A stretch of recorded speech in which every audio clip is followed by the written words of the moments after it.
محترم بزرگوں، دوستوں اور عزیز دینی بھائیوں، الحمدللہ اللہ تعالیٰ کا ہم سب پر بہت بڑا فضل اور احسان ہے کہ اللہ تعالیٰ نے ہم سب کو جناب محمد الرسول اللہ صلی اللہ علیہ وسلم کا امتی بنائے۔ یہ بڑی سعادت اور نعمت کی بات ہے۔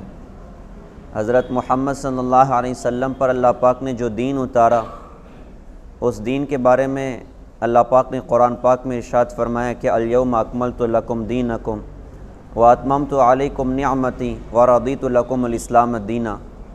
اللہ تعالیٰ نے کامل دین جناب محمد الرسول اللہ صلی اللہ علیہ وسلم پر اتارا، اور آپ کے دین سے اللہ تعالیٰ قیامت تک کے لیے راضی ہو گئے، اور اس بات کا اعلان قرآن میں کروا دیا کہ اگر اے دنیا کے انسانوں تم ہمارے نزدیک قیمتی بننا چاہتے ہو اور ہماری بارگاہ میں مقام حاصل کرنا چاہتے ہو اور چاہتے ہو کہ تم ہماری بارگاہ میں مقبول ہو جاؤ، تو اس کا راستہ یہ ہے کہ تم ہمارے نبی حضرت محمد صلی اللہ علیہ وسلم کی چال چلو، ان کی پاکیزہ اداؤں اور پاکیزہ زندگی کو اپنی زندگی میں جگہ دو، تو ہم تم سے پیار کریں گے، ہم تم سے محبت کریں گے۔ تو اللہ تعالیٰ نے ہم سب پر بہت بڑا فضل اور احسان فرمایا کہ حضرت محمد صلی اللہ علیہ وسلم کا امتی بنا دیا۔ الحمدللہ ہم یہ بات آج ساری دنیا کے انسانوں کے سامنے سینہ ٹھوک کے یہ بات کہہ سکتے ہیں کہ الحمدللہ ہم زندگی کے کسی گوشے اور کسی موقع میں الحمدللہ لاوارث نہیں ہیں، محتاج نہیں ہیں۔ زندگی گزارنے کے اعتبار سے ہم کسی اور کے دنیا میں محتاج نہیں ہیں۔ ہمارے پاس جناب محمد الرسول اللہ صلی اللہ علیہ وسلم کی خوبصورت زندگی ہے۔ دنیا میں مسلمان مال کے اعتبار سے ہو سکتا ہے کہ فقیر ہو جائے، اسے اوروں سے لینے کی ضرورت پڑ جائے، لیکن اللہ کی قسم زندگی گزارنے کی راہوں کے اعتبار سے مسلمان دنیا میں فقیر نہیں ہے، بلکہ دنیا کی اور لوگ فقیر ہیں۔ وہ آئیں اور آ کر ہم سے زندگی گزارنے کی زکوٰۃ لے کر جائیں، ہم انہیں بتائیں گے کہ اللہ پاک کون ہے، اللہ کی رسول کون ہے، اور آخرت کیا ہے، اور مرنے کے بعد کی زندگی کی کیا حقیقت ہے، اور قرآن کا کیا پیغام ہے۔ ہم انہیں بتائیں گے کہ شادیاں کس طرح کی جاتی ہیں، ہم انہیں بتائیں گے کہ کاروبار کس طرح کیے جاتے ہیں۔ الحمدللہ آج مسلمان ساری دنیا کو یہ بات بتا سکتا ہے کہ ماں کا کیا حق ہے، باپ کا کیا حق ہے، بیوی کا کیا حق ہے، بچوں کا کیا حق ہے، پڑوسی کا پڑوسی پر کیا حق ہے، مسلمان کا مسلمان پر کیا حق ہے۔ الحمدللہ اللہ پاک نے ایسا دین عطا فرمایا کہ جس دین نے ہمیں کہیں لاوارث نہیں چھوڑا، کہیں محتاج نہیں چھوڑا۔ یہ تو بڑی محرومی کی بات ہے اور بڑے درد کی بات ہے کہ جس قوم کو اللہ تعالیٰ نے دنیا میں اس لیے بھیجا تھا کہ وہ ساری دنیا کے انسانوں کو زندگی گزارنے کی راہیں سمجھائیں گی اور اللہ اس کے رسول کا تعارف کرائے گی، لیکن درد اور بے قراری کی بات یہ ہے کہ وہ امت کے اکثر افراد خود راستہ بھٹک گئے، جس کو کہنے والے نے کہا تھا کہ بڑے شوق سے سن رہا تھا زمانہ، ہم ہی سو گئے داستاں کہتے کہتے، تو ادھر ادھر کی نہ بات کر، یہ بتا کہ قافلہ کیوں لٹا، مجھے رہزنوں سے گلا نہیں، تیری رہبری کا سوال ہے۔ ہم تو وہ قوم تھے جو اپنی زندگی کی راہیں خود اپنے اعتبار سے طے کرتے تھے کہ ہمیں کہیں اور جانے کی ضرورت نہیں ہے، ہمارے لیے ہمارے آقا حضرت محمد صلی اللہ علیہ وسلم کی زندگی کافی ہے، ہمیں کہیں اور جھانکنے کی ضرورت نہیں ہے۔ لیکن درد کی بات ہے کہ آج امت کا ایک بہت بڑا طبقہ وہ اوروں کے پیچھے چلنے والا بن گیا، اور میں کھل کر کہوں کہ ناچنے والوں کے پیچھے چلنے والا بن گیا، گانے والوں کے پیچھے چلنے والا بن گیا، حالانکہ وہ تو خود بیچارے بہت قابل رحم لوگ ہیں کہ انہیں اللہ کا تعارف نہیں ہے، انہیں حضرت محمد صلی اللہ علیہ وسلم کی کا تعارف نہیں ہے، انہیں نہیں پتہ کہ مرنے کے بعد کیا کچھ ہونا ہے، بس غفلت میں ان کی اپنی زندگیاں گزرتی چلی جا رہی، مال کی ریل پیل میں اور نافرمانیوں کے ساتھ زندگیاں ہیں۔ تو درد کی بات ہے کہ آج مسلمان ان کی زندگی کو دیکھ کر دھوکہ کھا جاتے ہیں اور فیصلہ یہ کرتے ہیں کہ صاحب ہمیں تو ان ناچنے والوں کو زندگی کا آئیڈیل اور ہیرو بنانا، حالانکہ اللہ کی قسم ہمیں ان کی زندگی کی کوئی ضرورت نہیں۔ ہم تو آئے تھے دنیا میں کہ جا کر ان انسانوں کو بھی اللہ کا تعارف کرائیں، جا کر ان انسانوں کو بھی حضرت محمد صلی اللہ علیہ وسلم کی خوبصورت زندگی بتائیں کہ دنیا اور آخرت کی نجات کی یہ راہ ہے، اگر آؤ گے تو اللہ دنیا اور آخرت بنائے گا، اور اگر اسی غفلت میں زندگی گزارو گے تو دنیا اور آخرت کی ہلاکت تمہارا اپنا مقدر ہو جائے گی۔ تو پیارے بھائیوں، ہمیں اس بات پر فخر ہونا چاہیے، ہمیں اس بات پر خوشی ہونا چاہیے کہ اللہ تعالیٰ نے حضرت محمد صلی اللہ علیہ وسلم کا امتی بنائے۔ ہمارے نبی اس کائنات کے سب سے عظیم نبی ہیں، کائنات کی مخلوقات میں سب سے زیادہ عظمت والے ہیں۔ ربیع الاول کا مہینہ ابھی گزر رہا ہے اور تیزی سے گزرتے چلا گیا. میرے خیال سے کچھ آخری تاریخیں چل رہی. یہ مہینہ ہمارے نبی کی آمد کا بھی مہینہ. آپ نے سیرت کے جلسوں میں سنا ہوگا کہ کس شان کے ساتھ اللہ تعالیٰ نے ہمارے آقا کو دنیا میں بھیجا. یہ مہینہ ہمارے نبی کی ہجرت کا بھی مہینہ. کس عجیب انداز سے آقا نے مکہ سے ہجرت کر کے مدینہ کا سفر کیا. اور یہی مہینہ حضرت محمد صلی اللہ علیہ وسلم کے وصال کا بھی مہینہ کہ اسی مہینے میں آپ دنیا سے رخصت ہوئے. اللہ پاک نے کیسی عظیم شخصیت مجھے اور آپ کو عطا فرمائی, کیسے مقام والے نبی اللہ تعالیٰ نے مجھے اور آپ کو عطا فرمائے. حضرت محمد صلی اللہ علیہ وسلم کے پیچھے چلنے میں دنیا اور آخرت کی نجات ہے, اور ان کی پاکیزہ زندگی چھوڑنے میں دنیا اور آخرت کی ہلاکت ہے. اچھا, حضرت محمد صلی اللہ علیہ وسلم نے انسانیت کو کیا درس دیا اور مجھے اور آپ کو ساری دنیا کے مسلمانوں کو کیا پیغام دیا؟ تو پہلا پیغام حضور پاک صلی اللہ علیہ وسلم کا ساری دنیا کے انسانوں کے نام کہ اے دنیا کے انسانوں, تم اللہ کو پہچان کر زندگی گزارو, تم اللہ کی معرفت کے ساتھ زندگی گزارو. یہ کائنات خود نہیں بنی, اس کو بنانے والے اللہ. یہ کائنات خود نہیں چلتی, اس کو چلانے والے اللہ. حضور پاک صلی اللہ علیہ وسلم نے ساری دنیا کے انسانوں کو اللہ کا تعارف کرایا, ساری دنیا کے انسانوں کو اللہ کی پہچان کرائی, اور اس بات کا اعلان کیا کہ اس پوری کائنات میں اس قابل اگر کوئی ہے جس کے سامنے اپنے سر کو جھکایا جائے تو اللہ رب العزت کی ذات ہے. لا معبود الا اللہ, اللہ کے علاوہ اس پوری کائنات میں کوئی معبود نہیں ہے. سر جھکائیں گے تو کس کے آگے جھکائیں گے, ہاتھ پھیلائیں گے تو کس کے آگے پھیلائیں گے؟ تو حضور پاک صلی اللہ علیہ وسلم نے ساری انسانیت کو سکھایا کہ دیکھو, سر جھکاؤ گے نا تو اللہ کے سامنے جھکاؤ گے, ہاتھ پھیلاؤ گے تو اللہ کے سامنے پھیلاؤ گے. اللہ کے رسول نے اپنی پوری امت کو اللہ سے جڑنا سکھایا, اپنی پوری امت کو اللہ کا تعارف کرایا, کیونکہ اللہ کا تعارف وہ بڑی دولت اور نعمت ہے کہ جب اندر اترتا ہے نا تو زندگی کا انداز بدل دیتا ہے, زندگی کی ترجیحات بدل دیتا ہے. جو اللہ کو پہچانتے ہیں, اللہ کو پہچاننے والوں کی زندگی کے انداز ایسے عجیب ہوتے ہیں کہ دنیا کی ساری دنیا کی مٹیاں بھی سونا بن جائیں, ان کے ایمان کا سودا نہیں کر سکتی, ان کے دین کا سودا نہیں کر سکتی. کیا بات ہے کہ انہوں نے اپنے اللہ کو پہچان لیا. کہتے ہیں دو عالم سے کرتی ہے بے گانا دل کو, عجب چیز ہے لذت آشنائی. جو اللہ کو پہچان جاتے ہیں, سونے کے پہاڑ اور مٹی کے ڈھیر ان کی اپنی نظروں میں برابر ہوا کرتے ہیں. ساری دنیا کی کرنسیاں اکٹھی ہو جائیں, ایک ایمان والے کے ایمان کا سودا نہیں کر سکتی کہ اس ایمان والے نے اپنے اللہ کو پہچان کے رکھا ہوا. تو اللہ کے رسول نے اپنی پوری امت کو اللہ کا تعارف کرایا, پوری امت کو اللہ کی پہچان کرائی کہ میری امت اللہ کو پہچان کر زندگی گزارے.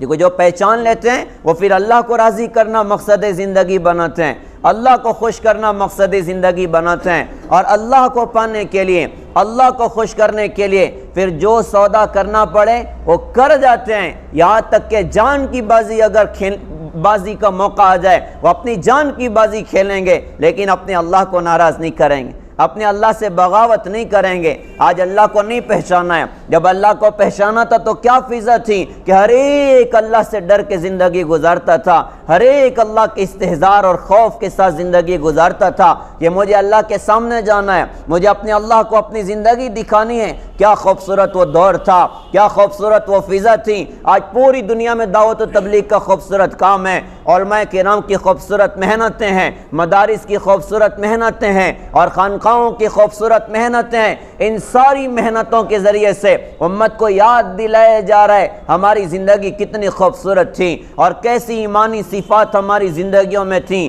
کیسی دینی صفات ہماری زندگیوں میں تھیں. کہنے والے نے کہا تھا کہ چمن کے تخت پر جس دم شہ گل کا تجمل تھا, ہزاروں بلبلوں کی فوج تھی, ایک شور تھا, گل تھا. جب آئے دن خزاں کے کچھ نہ تھا جس خار گلشن میں, بتاتا باغ بار اور یہاں گنچا یہاں گل تھا. آج علماء کرام ہمیں بتا رہے ہیں ارے ہم کبھی اس مقام کے لوگ ہوا کرتے تھے کہ ہمارے نوجوان کا ہاتھ اٹھتا تھا, اللہ کا عرش ہلتا تھا. ایک مسلمان عورت کی دل سے آہیں نکلتی تھیں, اللہ کے عرش سے حضرت جبرائیل جو ہے قرآن لے کر اللہ کی دھرتی پر اترا کرتے تھے. ہماری دعائیں اللہ کے عرش کو ہلاتی تھیں, ہماری حیا پر فرشتوں کو حیا آتی تھی. تو علماء کرام ہمیں یاد دلا رہے ہیں کہ ارے ہمیں اس زندگی کی طرف لوٹنا ہے, ہمیں ان صفات کو اپنی زندگیوں میں پیدا کرنا. تو کیسی خوبصورت صفات تھیں, کیسے زبردست کمالات تھے کہ ہر ایک اللہ سے ڈر کر زندگی گزارتا تھا, ہر ایک اللہ کے خیال اور استحضار کے ساتھ زندگی گزارتا تھا. حیرت ہوتی ہے۔ جنگل میں بکریاں چرانے والے چروائے، ان کی نظروں کے سامنے اللہ کی ذات ہے کہ مجھے میرا اللہ دیکھ رہا ہے، میرا اللہ میرے ساتھ ہے۔ کتنا پیارا وقت ہے عبداللہ ابن عمر رضی اللہ تعالیٰ عنہ کا۔ گرمی کا زمانہ ہے، جنگل کا سفر ہو رہا ہے، راستے میں دوپہر میں کہیں کھانے کے لیے بیٹھے، ایک چرواہ بکریاں چراتے ہوئے گزرا۔ عبداللہ ابن عمر رضی اللہ عنہ نے فرمایا کہ بھیا کھانا کھولو، تو اس نے کہا کہ حضرت میرا تو روزہ ہے۔ تو حضرت نے کہا یار اتنی گرمی ہے اور ابھی رمضان کا کوئی مہینہ نہیں، تو جنگل میں روزہ رکھتا ہے؟ اس نے کہا کہ ہاں حضرت، میں اپنے زندگی کے خالی وقتوں کو وصول کر رہا ہوں۔ جب اللہ کو پہچانا تھا تو خیال تھا کہ اللہ کے سامنے جا کر اپنی زندگی کا حساب دینا ہے، لہٰذا زندگی وصول کی۔ کیسے وصول کر گئے صاحب؟ نفل و روزے رکھ کر زندگیاں وصول ہو گئیں۔ جب آخرت کی قیمت کو سمجھا تھا، جب اللہ کی ذات کو پہچانا تھا، تو نفل و روزے رکھ زندگیاں وصول ہوتی تھیں۔ معاف کرنا پیارے بھائیوں، آج ہم نے اللہ کو بھلایا، اللہ کی معرفت دلوں سے نکل گئی تو پب جی گیم کھیل کے رات برباد ہو جاتی ہے، نیٹ اور انٹرنیٹ میں اور فیس بک میں ساری رات برباد ہو جاتی ہے، اور یوٹیوب کی گندی فلموں میں ساری رات برباد ہو جاتی ہے۔ اس مسلمان کو احساس نہیں ہوتا ہے میں نے کتنے گھاٹے کا سودا کر لیا ہے، میں نے کتنے خسارے کا سودا کر لیا، ساری رات برباد ہو گئی، ساری رات ضائع ہو گئی۔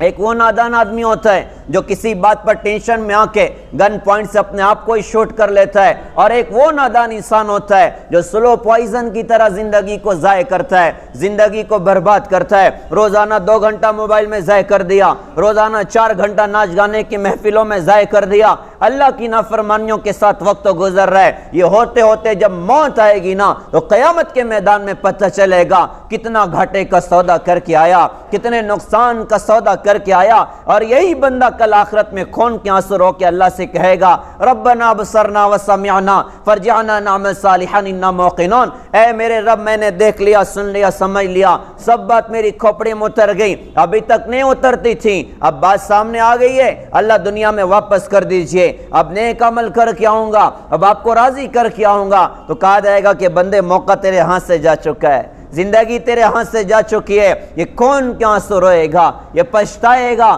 ہائے میں نے کتنے گھاٹے کا سودا کر دیا ہے، میں نے کتنے نقصان کا سودا کر دیا۔ تو پیارے بھائیوں، جب اللہ کو پہچانا تھا تو جنگل کا چرواہ کہتا ہے کہ حضرت میں اپنے زندگی کے خالی وقتوں کو وصول کر رہا ہوں۔ وصول کرنے والوں نے کیسے زندگیاں وصول کر لیں، زندگی کی قیمت کو وصول کرنے والوں نے کس انداز سے زندگی کی قیمتوں کو وصول کیا۔ جن کے سامنے اللہ کے سامنے جانے کا فکر ہوتا ہے اور قیامت کی ہولناکیاں ہوتی ہیں، وہ اپنی زندگی کو ضائع نہیں کرتے، وہ اپنی زندگی کو برباد نہیں کرتے، وہ ہر دن کو زندگی کا آخری دن سمجھ کر اس کو آخرت کے اعتبار سے وصول کرتے ہیں کہ زکوٰۃ بھی ہے، صدقات بھی ہے، نماز بھی ہے، حیا بھی ہے، پاک دامنی بھی ہے، ماں باپ کی خدمت بھی ہے، زکوٰۃ صدقات خیرات بھی ہیں، اوروں کی مدد کرنا بھی ہے، دین کی خوبصورت محنتیں بھی ہیں، قرآن کی تلاوت بھی اس کی زندگی کا حصہ، رات کی تہجد بھی اس کی زندگی کا حصہ، اور کمائی کا حلال کمائیاں اس کی زندگی کا حصہ۔ اس کے سامنے آخرت ہے کہ مجھے اپنے اللہ کے سامنے جا کر زندگی کا حساب دینا ہے۔ عبداللہ ابن عمر رضی اللہ عنہ سے فرمایا کہ بھیا ایک کام کر، ایک بکری کا بچہ ہمیں دے دے، قیمت بتا، تجھے پیسہ دیں گے، اور ذبح کرنے کے بعد تجھے گوشت بھی دیں گے، یہ گوشت تو تجھے افطار میں کام دے گا۔ اس نے کہا حضرت یہ بکریاں میری تھوڑی ہیں، یہ میرے مالک کی بکریاں ہیں۔ تو حضرت نے سوچا کہ اس کا امتحان بھی لینا چاہیے کہ بندے کے اندر کتنا تقوی ہے، بندہ کتنا اللہ سے ڈرتا ہے۔ تو حضرت نے امتحان کے طور پہ کہا یار تیرے مالک کو کیا خبر ہوگی، مالک سے کہہ دینا کہ بھیڑیا کھا گیا۔ اس نے فوراً کہا حضرت مالک کو تو کہہ دوں گا کہ بھیڑیا کھا گیا، لیکن فائن اللہ فائن اللہ، اللہ کہاں چلے جائیں گے، اللہ کہاں چلے جائیں گے۔ ہائے رے ہائے، جب پہچانا تھا تو جنگل کا چرواہ کہتا ہے کہ مجھے اللہ دیکھ رہا ہے، آج نہیں پہچانا تو ناپ تول میں کمی ہو رہی صاحب، مال میں کھوٹ پیدا کیا جا رہا ہے، جھوٹ بول کے سودے بیچے گئے، کیوں کہ اللہ کو نہیں پہچانا۔ اگر اللہ کو پہچانتے تو زندگی کے انداز یوں نہ ہوتے۔ آج اللہ کو نہیں پہچانا تو اللہ اکبر کی صداؤں پہ مسلمان اللہ کے در پر آنے کو تیار نہیں ہوتا۔ اللہ کو نہیں پہچانا، جھوٹ پہ سودا کر گیا، سود پہ سودا کر گیا، اللہ کی نافرمانی کی راہوں پر چلا گیا۔ اللہ کو نہیں پہچانا، موبائل گندے ہو گئے، موبائل میں ننگی فلمیں چلنے لگ گئیں۔ کیا بات ہے کہ اللہ کو نہیں پہچانا، بازار میں آنکھ قابو میں نہیں ہے، اوروں کے بیٹیوں پر گندی نگاہ پڑ رہی ہے، اللہ کو نہیں پہچانا، گھر میں چار دیواری میں ماں باپ پر ظالم بن گیا، اللہ کو نہیں پہچانا ہے، آج گھر میں ماں باپ پر ظلم کر رہا ہے، اللہ کو نہیں پہچانا، بیوی پر ظالم بن کے بیٹھا ہوا، اللہ کو نہیں پہچانا، زکوٰۃ دبا رہا ہے، اللہ کو نہیں پہچانا، بہنوں کا حق مارنے والا بنا، وائٹ کالر چور بن کے بیٹھا ہوا۔ ایک صحن میں پرورش پائی تھی، ایک ماں کی گود دیکھی تھی، ایک باپ کی باہیں دیکھی تھی، لیکن آج کیا بات ہے کہ اپنی بہن کے حق کو مار دیا، اپنے بھائی کے حق کو مار دیا۔ وجہ یہ ہے کہ اس نے اللہ کو نہیں پہچانا۔ اگر اللہ کو پہچانتا تو زندگی کا انداز نہیں ہوتا۔ اللہ کو پہچاننے والے تو وہ عجیب ان کی زندگیاں ہوتی ہیں، وہ ڈر ڈر کر زندگی گزارتے ہیں کہ ہمیں اللہ کے سامنے جانا ہے، ہمیں اپنے اللہ کو اپنی زندگی دکھانی۔ تو اللہ کے رسول نے اپنی پوری امت کو اللہ کے تعارف کی بنیاد پر اٹھایا، اپنے بچوں کو بھی اللہ کا تعارف کرایا۔ ہم تو اپنے بچوں کی تو تربیت سے ہی غافل ہو گئے، ان کی تو تربیت سے ہی غافل ہو گئے۔ اللہ کرے کہ ہم اپنے بچوں پر نظر کریں، اللہ کرے کہ ہم اپنے بچوں کی تربیت کی فکر کریں، اللہ کرے کہ اپنے بچوں کو اسلام اور ایمان کی عظمت بتائیں۔ آج ہمارے بچوں کے دلوں سے ایمان کی عظمت نکل گئی اور اسلام کی عظمت نکل گئی۔ کتنے عجیب حادثات ہوئے کہ جس بچی نے مسلمان ماں کی گود دیکھی تھی، مسلمان باپ کی باہیں دیکھی تھیں، مسلمان باپ کی کمائیاں جس پر خرچ ہوئی تھی، اور ایک زمانہ جس نے اسلام کی حالت میں گزارا، کیا ہو گیا کہ اچانک اس بچے نے اپنے دین کا سودا کر دیا، اچانک اپنے ایمان کا سودا کر دیا۔ وجہ یہ ہے کہ اندر میں عظمت نہیں اتری تھی، اللہ کو نہیں پہچانا تھا، اسلام کی عظمت اندر میں نہیں تھی۔ ہم اپنے بچوں کی فکر کریں، ہم اپنے بچوں کو دین سکھائیں، اللہ اس کے رسول کا تعارف کرائیں، دین ان کو سمجھائیں کہ دین کیا ہے، آخرت کیا ہے، قیامت کیا ہے، قیامت کی ہولناکیاں کیا ہے۔ قرآن اپنے بچوں کو سکھائیں، قرآنی تعلیم سے اپنے بچوں کو مزین کریں۔ آج کے دور کا ہم سب کے لیے ایک بہت بڑی ذمہ داری کہ اپنی اولاد کی تربیت کی ہم فکر کریں۔ اللہ کے رسول بچوں کو اللہ کا تعارف کراتے۔ حضرت عبداللہ ابن عباس کم عمر بچے تھے اور کہا کہ میں اللہ کے رسول کے پیچھے سواری پر بیٹھا تھا، اللہ کے رسول نے مجھ سے فرمایا کہ یا غلام انی اعلمک بکلمات احفظ اللہ یحفظک احفظ اللہ تجدہ تجاہک واذا سألت فاسأل اللہ واذا استعنت فاستعن باللہ۔ اے میرے بیٹے میں تجھے کچھ کلمات سکھاتا ہوں، تو اللہ کے احکام کی حفاظت کر، اللہ تیری حفاظت کرے گا۔ تو اللہ کے احکام کی حفاظت کر، تو ہر وقت تو اللہ کو اپنے سامنے موجود پائے گا۔ جب تو سوال کر دو دیکھ اللہ سے سوال کرنا، جب تو مدد مانگ تو دیکھ اللہ سے مدد مانگنا۔ اللہ کے رسول تو بچوں کو بھی اللہ سے جڑنا سکھاتے تھے، لہذا اللہ کے رسول کا پہلا سبق ساری امت کے لیے کہ ہم اللہ سے جڑنے والے بنیں، ہم اللہ کو راضی کرنے والے بنیں، ہم اللہ کو خوش کرنے والے بنیں۔ اللہ کیسے خوش ہوتے ہیں؟ تو اللہ کے رسول نے پھر اعمال بتائے کہ دیکھو یہ اعمال اللہ پاک نے تم پر فرض فرمائے ہیں، اور میں یہ اعمال اللہ کی بارگاہ سے لے کر آیا ہوں، تم ان عمل پر چلو گے اللہ تم سے خوش ہو جائے گا، تم میری پاکیزہ زندگی اپناؤ گے اللہ تم سے خوش ہو جائے گا۔ تو اللہ کے رسول نے اپنی پوری امت کو اللہ سے جڑنے کے لیے عمل بتائے، تو ہم عمل کی راہوں سے اپنے اللہ سے جڑنے والے بن، اپنی زندگی کو اعمال سے مزین کریں، جس میں نماز اعلیٰ درجے کا عمل ہے، جس میں نماز بڑے درجے کا عمل ہے۔ کتنا بڑا عمل ہے، حدیث میں آتا ہے کہ جو شخص نماز چھوڑتا ہے اپنے دین کو ڈھا دیتا ہے۔ اللہ کے رسول نے فرمایا کہ میری آنکھوں کی ٹھنڈک نماز میں رکھی گئی۔ آپ اندازہ لگائیے کہ نماز کتنا بڑا عمل ہوگا، لیکن درد کی بات ہے کہ آج 95% طبقہ امت کا نماز چھوڑ کے زندگی گزرتا۔ میں ایک مثال دوں، ایس پی فون کرے کسی مسلمان بھائی کو اور فون کر کے کہے کہ بھائی میں آپ سے دوستی کرنا چاہتا ہوں اور یار آپ سے ملاقات بھی کرنا چاہتا ہوں، تو پہلی بات تو یہ ہوگی کہ بندہ اتنا بھولے گا کہ 10 لوگوں کو موبائل بتائے گا کہ دیکھو ایس پی بھی میرے کو فون کرتا ہے، ایک تو یہ ہوگا۔ دوسرا وہ ایس پی سے کہے گا کہ صاحب آپ مجھ سے ٹائم نہ مانگیں، آپ جو ٹائم دیں گے میں آپ کے پاس ملاقات کے لیے حاضر ہونے تیار ہوں، آپ 3 بجے رات کو مجھے اپنے گھر پر بلاؤ، یار میں آؤں گا، صاحب آپ مجھ سے کیوں ٹائم مانگتے ہو؟ ہائے رے ہائے، ایک چھوٹی پوزیشن کا آدمی بھی اگر فون کرے اور کہے کہ بھائی میں آپ سے ملنا چاہتا ہوں، تو مسلمان کہے گا کہ صاحب آپ کو آنے کی کوئی ضرورت نہیں، میں 3 بجے رات کو آپ کے دروازے پر حاضر ہونے کے تیار ہوں۔ ساری کائنات کے رب اللہ جو کسی کے محتاج نہ ہو، اللہ الصمد، ساری دنیا سدھر جائے، ان کی شان میں مچھر کے پر کے برابر اضافہ نہ ہو، اور ساری دنیا فرعونوں سے بھر جائے، اس کی شان میں مچھر کے بر کے برابر کمی نہ ہو، وہ اللہ اکبر کی صداؤں کے ذریعے ہمیں اپنے در پر بلائے اور مسلمان اللہ کے در پر حاضر نہ ہو۔ بتاؤ تو صحیح، یہ کتنا بڑا تکبر ہے، یہ کتنا بڑا تکبر ہے کہ کائنات کا رب بلائے اور مسلمان اللہ کے در پر حاضر ہونے کو تیار نہ ہو۔ لہٰذا ہم نماز کا اہتمام اپنی زندگی میں پیدا کریں۔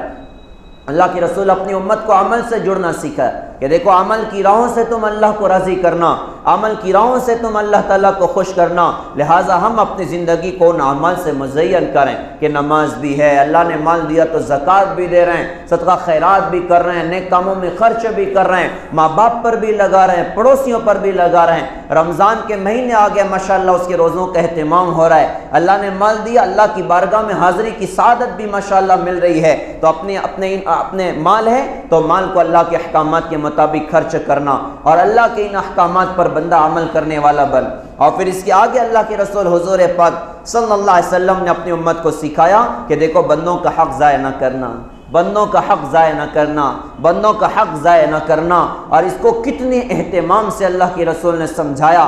یہ ربیع الاول کا مہینہ، یا ہمارے نبی کے وصال کا بھی مہینہ، آپ کے دنیا سے جانے میں 4 دن باقی تھا، آپ کی طبیعت تھوڑی ٹھیک محسوس ہو رہی تھی، تو آپ نے غسل کیا اور غسل کر کے کہا کہ مجھے مسجد لے کر چلو۔ 2 صحابہ کے سہارے کے ساتھ آپ مسجد آئے، چاشت کا وقت تھا، آپ نے کہا مجھے ممبر پر بٹھاؤ، آپ ممبر پہ بیٹھ گئے، اور بیٹھنے کے بعد سارے صحابہ کا مجمع جمع تھا، آپ نے صحابہ میں بیان فرمایا، مختصر بیان تھا لیکن عجیب بیان تھا۔ اللہ کے رسول نے فرمایا کہ یہود اور نصارہ پر اللہ کی لعنت ہو کہ انہوں نے اپنے نبیوں کی قبروں کو سجدہ گاہ بنا دیا، میں تمہیں کہتا ہوں کہ تم میری قبر کو سجدہ گاہ مت بنانا۔ اور پھر ارشاد فرمایا، کتنی عجیب بات ارشاد فرمائی، آپ نے فرمایا کہ لوگوں، ایک بڑا زمانہ میں نے تمہارے ساتھ زندگی کا گزارا ہے، اس پورے زمانے میں نے کسی کو مارا ہوں، آج میں حاضر ہوں، آ کر بدلہ لے لو، کسی کا پیسے میرے ذمہ باقی ہوں، آج میں حاضر ہوں، آ کر مجھ سے بدلہ لے لو۔ آپ بتاؤ تو صحیح،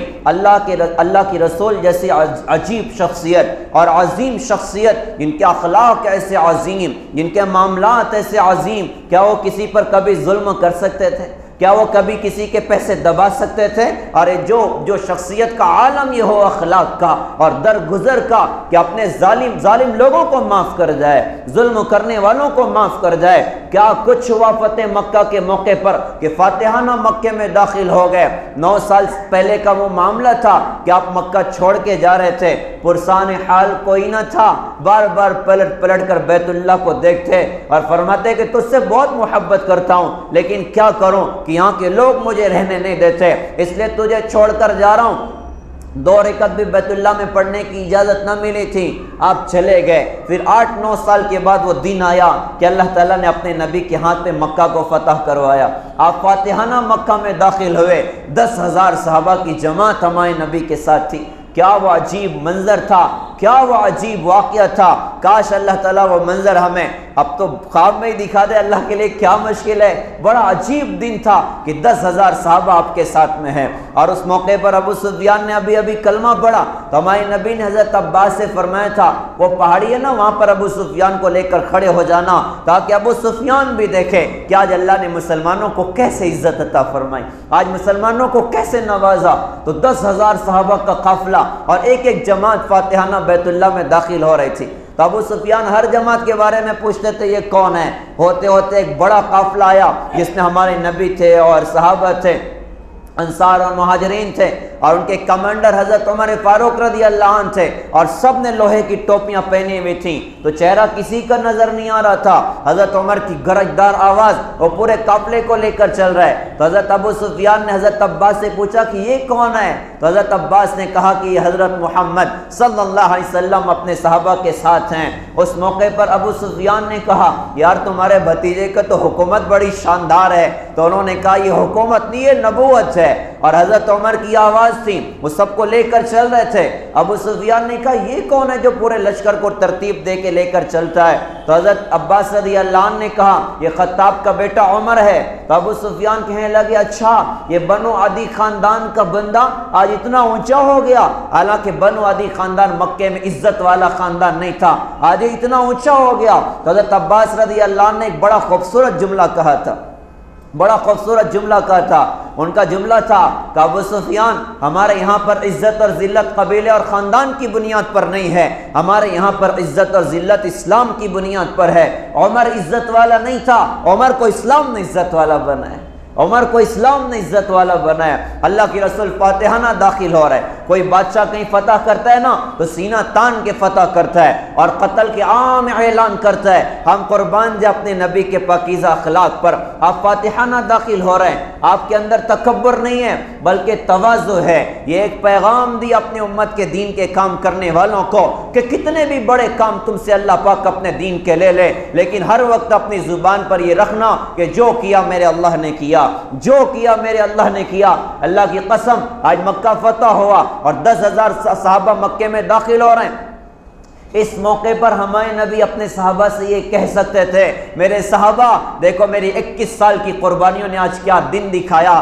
میں نے کتنے درد دیکھے، میں نے کتنے دکھ دیکھے، دیکھو آج اللہ پاک نے یہ دن دکھایا کہ میں فاتحانہ مکے میں داخل ہو رہا ہوں، لیکن آپ کا عجیب عالم تھا کہ آپ کی پیشانی اٹھنی کی کجاوے سے لگ رہی تھی اور آپ کی زبان پر الفاظ تھے لا الہ الا اللہ وحدہ ونصر عبدہ انجز وعدہ وہزم الاحزاب وحدہ، ایک تنہ اللہ معبود ہے، اللہ نے اپنا وعدہ پورا کیا، اللہ نے اپنے بندے کی مدد فرمائی اور اکیلے اللہ نے سارے لشکروں کو شکست عطا فرمائی۔ آپ نے فرمایا کہ جو کیا میرے اللہ نے کیا۔ خیر مختصر یہ کہ آپ بیت اللہ میں داخل ہوئے، نمازیں پڑھی، دعائیں کی، یوں دروازے پر ہاتھ رکھ کر آ کر کھڑے ہو گئے، سامنے مشرکین مکہ کھڑے تھے، کون لوگ جنہوں نے 21 سال تک حضرت اور حضرت کے ساتھیوں کو دکھ دیا تھا، آج موقع تھا۔ اللہ کے رسول صحابہ سے کہتے تلوار اٹھا کے ان کی گردن ادھر ہی جدا کر دو، انہوں نے کتنا تڑپایا، ان کی وجہ سے پیارے چچا کا کلیجہ چبایا گیا، ان کی وجہ سے پیارے چچا کو شہید کیا گیا، ان کی وجہ سے میری بیٹی زینب نے شہادت کا جام پیا، ان کی وجہ سے 2 بیٹیوں کو طلاق پڑ گئی، ان کی وجہ سے مکہ چھوڑ کے مدینہ جانا پڑا۔ آپ نے ان سے پوچھا تمہارا کیا خیال ہے، آج میں تمہارے ساتھ کیا کروں گا؟ تو کفار مکہ نے کہا جی اخن کریم وابن اخین کریم، آپ کریم بھائی ہیں، کریم بھائی کے بیٹے ہیں، ہم آپ سے معافی کی امید رکھتے ہیں۔ آپ نے فرمایا کہ آج میں تمہارے ساتھ وہ معاملہ کرتا ہوں جو میرے بھائی یوسف علیہ السلام نے اپنے بھائیوں کے ساتھ کیا تھا، لا تثریب علیکم اليوم اذهبوا وانتم الطلقاء، ارے تم پہ کوئی سرزنش نہیں ہے، جاؤ میں نے تم سب کو آزاد کیا، جاؤ میں نے تم سب کو معاف کیا۔ ارے جو ایسے وسیع سینے والی شخصیت ہو، کیا وہ کسی پر ظلم کر سکتے تھے؟ کیا وہ کسی کے پیسے دبا سکتے تھے؟ 4 دن پہلے منبر پہ بیٹھ کے کہہ رہے ہیں صحابہ سے میں تم میں بڑا زمانہ گزارا ہوں، اگر کسی کو مارا ہو تو آ کے بدلہ لے لو، کسی کے پیسے میرے ذمہ باقی ہوں آ کے حساب برابر سرابر کر لو۔ میں اس بوجھ کے ساتھ اللہ کی بارگاہ میں حاضر نہیں ہونا چاہتا۔ یا آپ نے ساری امت کو پیغام دیا کہ ارے بہن کے حق کو مار کے نہ آنا، بھائیوں کا حق دبا کر نہ آنا، لوگوں پر ظالم بن کے نہ آنا، لوگوں کے پیسے اور زمینیں دبا کر نہ آنا، اور کھوٹ کا سودا کر کے نہ آنا، اور سود کا سودا کر کے نہ آنا۔ آپ اپنی ساری امت کو پیغام دے رہے ہیں۔ تو صحابہ میں کون ایسا ہو سکتا تھا جو کہتا کہ حضرت آپ نے مجھے مارا تھا؟ آپ نے اعلان کیا، نیچے اتر گئے، ظہر کی نماز ہوئی، نماز کے بعد پھر منبر پر بیٹھے اور بیٹھ کر یہی بات آپ نے دہرائی کہ میں نے کسی کو مارا ہو تو بدلہ لے لو۔ ایک صحابی کھڑے ہو گئے اور کھڑے ہو کر کہا کہ حضرت آپ نے مجھے 1 مرتبہ چھڑی ماری تھی، آپ مجھے آج بدلہ دے دیجئے۔ صحابہ حیران ہو گئے، اللہ کے رسول نے چھڑی ان کے آگے ڈلوا دی، کہا بھائی ٹھیک ہے تم بدلہ لے لو۔ وہ پیچھے سے آئے چھڑی ہاتھ میں، اللہ کے رسول کے کاندھے پر چادر، انہوں نے کہا کہ حضرت جب آپ نے مجھے مارا تھا نا میرے کاندھے پر چادر نہیں تھی، آپ اپنے کاندھے سے چادر ہٹا تب تو برابر سرابر ہوگا۔ اللہ کے رسول نے چادر بھی ہٹائی، صحابی کے ہاتھ میں چھڑی تھی، چھڑی کو زمین پر پھینکا، پیچھے سے آ کے حضرت سے لپٹ گئے اور رو کر کہا کہ حضرت آپ سے بدلہ لینے کی کوئی چاہت نہیں، بس چاہت تھی کہ میرا بدن میرے نبی کے بدن سے مس ہو جائے۔ ایسی احتیاط کے ساتھ ہمارے آقا نے زندگی گزاری، لہٰذا ہم بندوں کے حقوق ادا کرنے والے بنے، خصوصاً ماں باپ کے ساتھ، بیوی کے ساتھ، بچوں کے ساتھ۔ ہم اخلاق کے ساتھ زندگی گزاریں۔ پیارے بھائیوں، دین کو سیکھنا بھی ہے اور دین کو سارے عالم میں زندہ کرنا بھی ہے۔ اس کے 3 کام ہیں جو 1450 سال سے الحمدللہ دنیا میں چل رہے ہیں۔ ہماری 1450 سال کی تاریخ دین کی اور تبلیغ کی محنت سے خالی نہیں ہے۔ ہر زمانے میں سے رجال پیدا ہوئے ہیں جنہوں نے جوانیاں دین کے نام پہ لٹائیں، جنہوں نے زندگیاں دین کے نام پہ لٹائیں، اور بلا مبالغہ ایسے نوجوان ہماری تاریخ میں ہیں کہ جن کی جوانیوں پر کروڑوں کی دل کی دنیا کو اللہ پاک نے بدلا، کروڑوں کو ہدایت اللہ پاک نے دے کے دکھائی۔ لہٰذا ہمیں بھی انشاءاللہ دین کے کام کرنے ہیں، لیکن 3 کام میں ہمیں حصہ لینا ہے۔ ایک کام آج کے دور میں یہ کرنا ہے کہ ہمیں علماء سے جڑنا ہے، ہمیں مدارس سے جڑنا ہے۔ فتنوں کی سخت آندیاں ہیں، وبا کا دور ہو اور امت ڈاکٹر سے دور ہو جائے، ہلاکت کا اندیشہ ہے۔ فتنوں کا دور ہو اور امت اگر علماء امت سے کٹ جائے، یہ ہلاکت تک پہنچے گی۔ لہٰذا علماء سے جڑیں۔ جاہل ہر بندہ پیدا ہوتا ہے، جاہل بن کے مر جانا اچھی چیز نہیں ہے۔ ہم علماء سے جڑیں، علماء سے دین سیکھیں۔ موت میت علماء، کاروبار علماء، تجارت علماء، شادی بیاہ علماء، علماء کی رہبری میں زندگی گزاریں۔ دوسرا، جیسے بدن بیمار ہوتا ہے ہم ڈاکٹر کے پاس جاتے ہیں، ایسے ہی پیارے بھائیوں روح بھی بیمار ہوتی ہے۔ حسد ہے، جلن ہے، بغض عداوت ہے، بڑا بننے کا جذبہ ہے، حب جاہ ہے، حب مال ہے، بہت زیادہ غصہ ہے، بد اخلاقی ہے یا گندی لت ہے۔ ان ساری چیزوں کی ختم کرنے کا راستہ اللہ والوں کی صحبت ہے، اللہ والوں کا ساتھ ہے۔ ہمارے بزرگ تھے حکیم اختر صاحب رحمۃ اللہ علیہ، انہوں نے بڑا خوبصورت شعر کہا تھا، میری زندگی کا مقصد میری زیست کا سہارا، تیرے عاشقوں میں جینا تیرے عاشقوں میں مرنا، مجھے کچھ خبر نہیں تھی تیرا درد کیا ہے یا رب، تیرے عاشقوں سے سیکھا تیرے سنگ در پہ مرنا۔ کسی اہل دل کی صحبت جو ملی کسی کو اختر، اسے آ گیا ہے جینا اسے آ گیا ہے مرنا۔ ہم اللہ والوں سے دوستیاں کریں، کچھ اللہ اللہ کرنے کا مزاج بنائیں، کچھ اللہ کی یاد کا مزاج بنائیں۔ اور پھر پیارے بھائیوں، تیسرا کام بڑا خوبصورت سا، بڑا پیارا سا، دعوت و تبلیغ کی خوبصورت سی محنت۔ اس محنت میں مثبت بن کر اخلاق کے ساتھ، اخلاص کے ساتھ، اس سینے میں نبی کا درد پیدا کر کے در در پھرنا، گھر گھر پھرنا، امت کے پیچھے چلنا کہ اللہ کا دین دنیا میں زندہ ہو جائے۔ انشاءاللہ یہ 3 کام کریں گے، زندگی ڈھنگ سے گزرتے رہے گی، اللہ بڑے کام انشاءاللہ ہم اپنے دین کے ہم سے لے گا۔ اللہ تعالیٰ سے دعا ہے اللہ پاک ہم سب کو سمجھ عطا فرمائے، عمل کی اللہ تعالیٰ ہم سب کو توفیق عطا فرمائے۔ وآخر دعوانا الحمدللہ رب العالمین۔